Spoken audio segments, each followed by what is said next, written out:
Hi. I got us a book. Have you ever read any of the Bad Kitty series?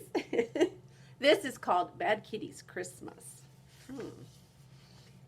'Twas the night before Christmas, and all through the city not a creature was stirring. Bam, crash, kaboom! Except for Bad Kitty. Oh, how did she get there, you may ask yourself. It's a very long story, and I'll tell it myself. First thing this morning, I woke to a clatter, and I ran down the stairs, and I asked, "What's the matter?" That's when I found Kitty. In the midst of her caper, she had torn through the gifts, and she was covered in paper.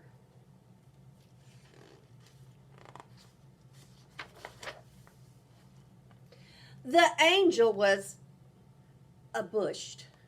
The books were all bumped. The cards were all crushed. And the drums were all dumped. The eggnog was ended. The fruitcake was flung.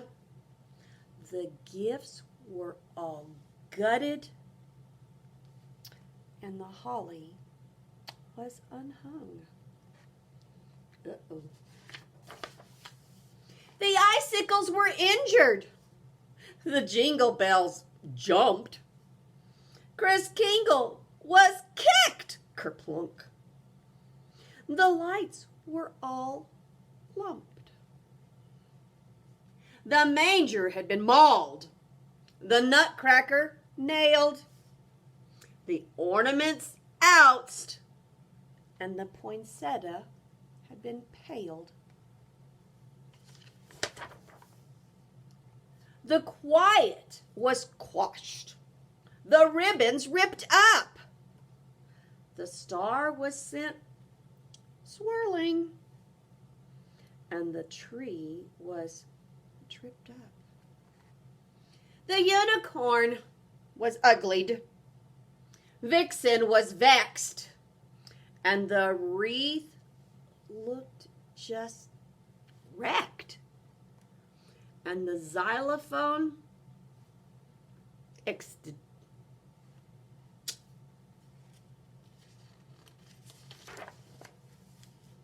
and the Yuletide looked yucky.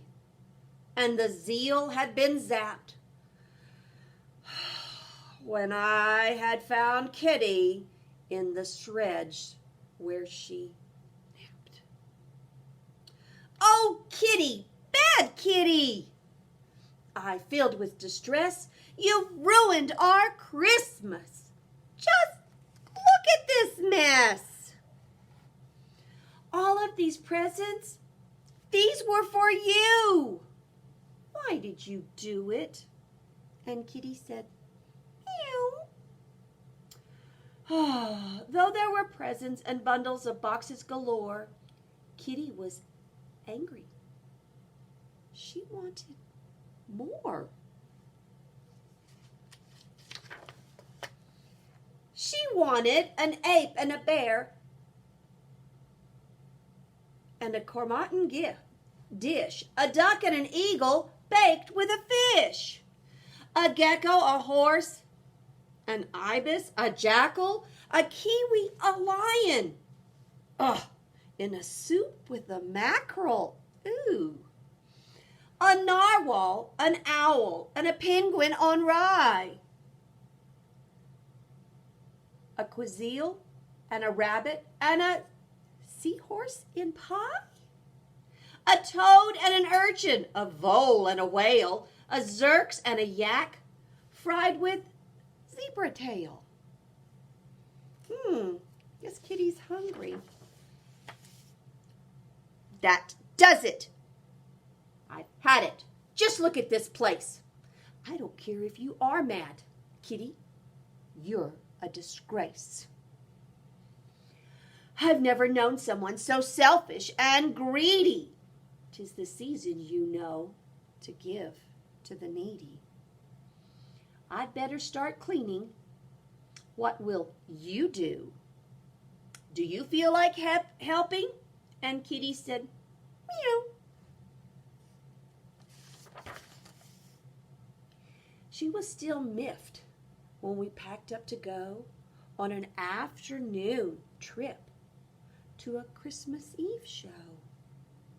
We left the city to see Uncle Murray. The snow was open and she left in a hurry. Oh no. Oh, Kitty, dear Kitty, don't go. You must stay.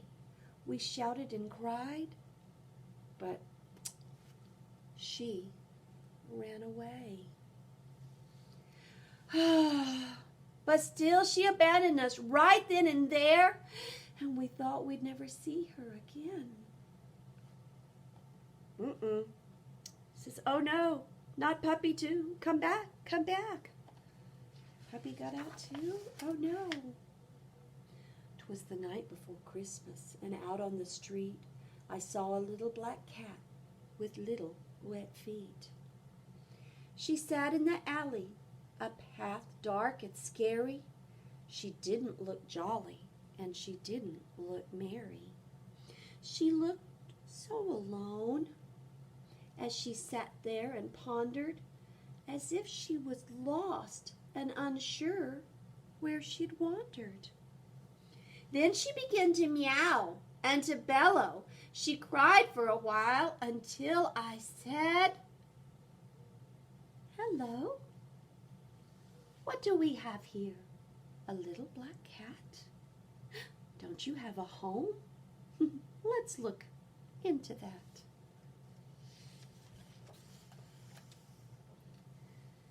There, little cat. It will be all right.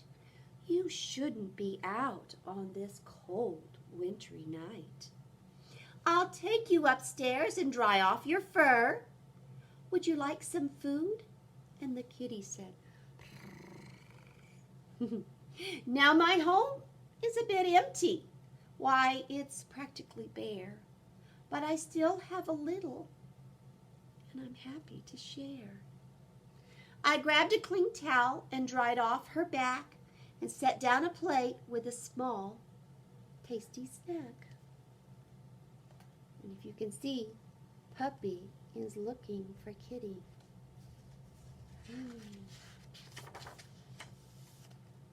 Do you like this old tree? The one on the shelf? Did you know I adorned it all by myself? You won't see any tinsel, not even one light. The only has photos, and they're all black and white. Come sit with me, cat, and let me show you all the folks in my life and the people I knew. Here's my Aunt Agnes and my brother Bobby, and dear cousin Clancy, and my daughter Dottie. That's Edgar the elder with my father Frank, next to grandmother Gail and my husband Hank. Excuse me. These are my in-laws, Ike and Iola, and their two juveniles, John and Johanna. They each had a kid, Kendra and Ken, and the lineage goes back with Laura and Lynn.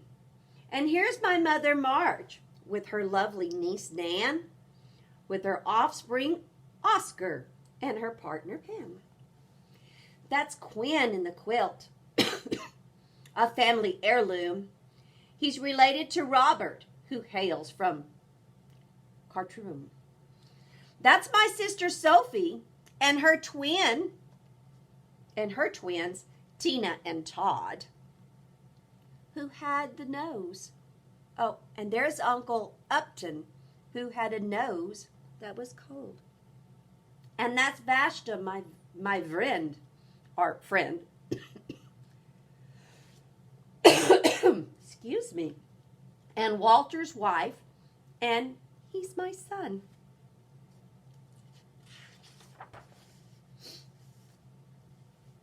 That last one is my favorite. It's the whole silly gang. See it? At a Christmas reunion, we laughed and we sang. We met in New York near the end of December. I wrote on the picture so I would always remember. On here it says Xmas, 1962. We'll be spending our Yule in the Central Park Zoo. The cat looked entranced while I patted her fur, and she stared at each picture that was before her. You should know, Cat, that I'm still quite content with only this tree that looks slightly bent.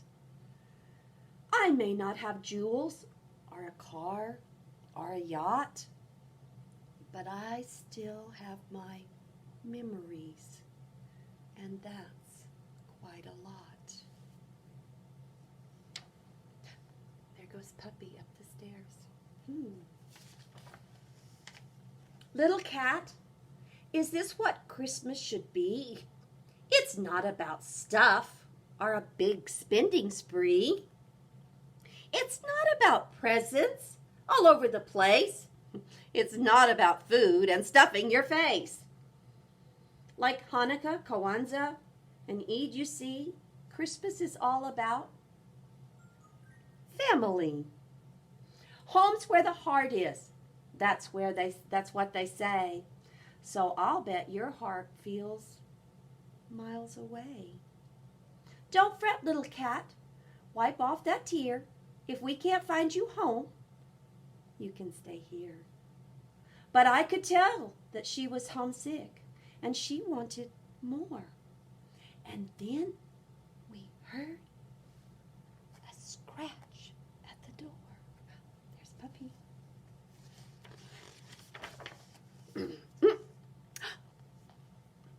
There's someone to see you, you lucky black cat. I think he knows where your home is at. Like a furry black flash, she flew out the door. She was moving so fast, she didn't touch the floor. So I guess you'll be leaving, I said with a sigh. I'm so glad I met you. Tell your folks I said hi. So I sat in my chair, put my tree in my lap, and I settled myself for a long winter nap. I was happy to know she had a home of her own. Too bad I had to spend Christmas alone. What? This cat came back? Like she had something to do. What do you want? And the kitten said, meow, too. 'Twas the night before Christmas. We were filled with regret as we sat on our seats, missing our pets. The house seemed so empty without them around. Oh, I wished and I hoped they were both safe and sound. Then onto the door there arose such a knock. I sprang from my chair with a sudden shock, when what to my wondering eyes should appear but Kitty, Puppy, and a lady most dear. They're home! They're home! Christmas is saved! Welcome home, Kitty! I hope you behave.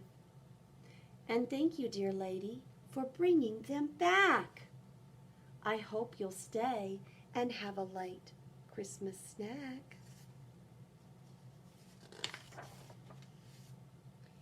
And she did, don't you know? In fact, she moved in. Some friends are like family, and she became kin.